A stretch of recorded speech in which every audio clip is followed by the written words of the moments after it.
been a rock star, and very early on in the piece he actually played football. And people might forget about Mark Jackson, but his credentials were quite good. In 82 games of football, Jacko kicked 308 goals, playing for Melbourne, St Kilda and Geelong, after an early stint at Richmond, where he kicked over the ton in the under-19s and reserves. Let's give a big footy show welcome tonight to Jacko.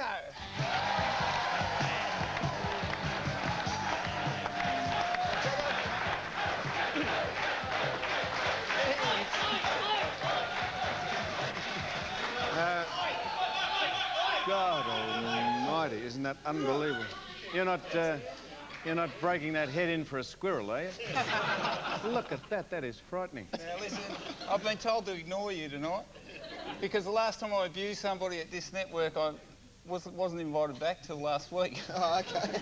Who did you abuse? Kerry Packer.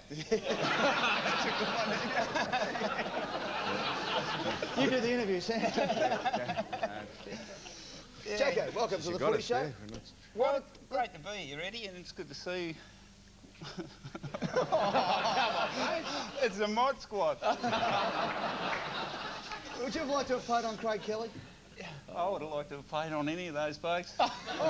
I'd give them 3 hits head start, and then tell them where they went wrong. But did you say about him before? It's good to see Jason coming up to, well, he's gone past his 1000th goal, and he should really have 2,000. There hasn't been a full back around for 10 years. Oh!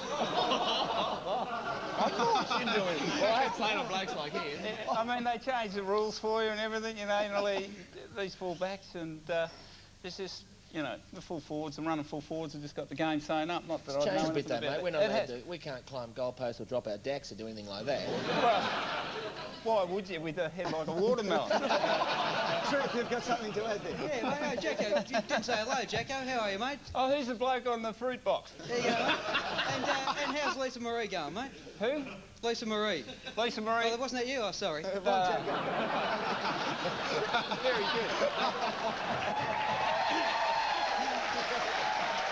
Mark, let's go back through some of your football career. Let's go through St Kilda now. I still can't work out why you left St Kilda. I've just got that joke. Can't quite work out why you left St Kilda. You were kicking, at one stage you were kicking the footies over the stand to your brother and selling them at the market. Yeah. Then you put a brick under Trevor Barker's brake pedal when he took out in his Jaguar and couldn't put his foot on the brake. Yeah. And then you put a lit cigarette in the $2,000 jacket of Lindsay Fox, the president. Why'd they get rid of you?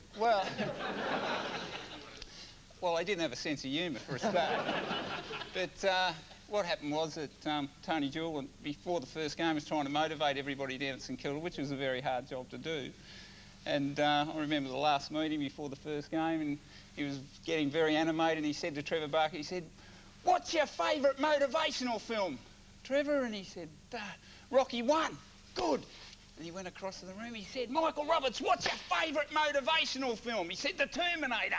And all the blokes are getting really hot, and then he looked up at me, "Jacko!" And I fell off my seat. He said, "What's your favourite motivational film?" I said, "One Flew Over the Cuckoo's Nest, eh?"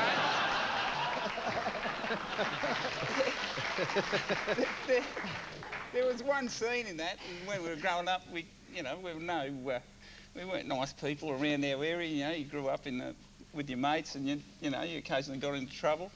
And it was just one scene in One Flew Over the Cuckoo's Nest, which I thought I really liked, when Jack Nicholson slipped the cigarette butt in the bloke's foot, and he jumped up out of his chair and he's jumping around, and I liked it that much. I thought I'd try it on the president of the St Kilda Football Club. Yeah, we jumped up and down. You did jump up and down, and I ended up playing rugby union for half the season. I think Tony Jewell had a favourite scene in that movie too. That's when he stuck the pillow over the guy's head. Throw me a pillow. Jacko, just one more before we go to the teams for the Carlton-Melbourne game. Tell us about Kelvin Moore, when you did your famous handstand. What motivated that? You know, back then you were allowed to entertain the crowd, and I mean, I don't profess to be the best footballer that's ever played the game, and, you know, I'd probably get a few votes on that. But I do profess to be probably the best football entertainment that's played the game, and, you know, I put a lot of bums on seats, and whether the people went away laughing or crying about what I did, they got their money's worth, and I think it's... Fair comment. Yeah. And I think today, I think the big losers with the rule changes and everything like that, and you've only got to look at them, they all look like robots running around today, and then there's no entertainment left in the game. Now, Jacko,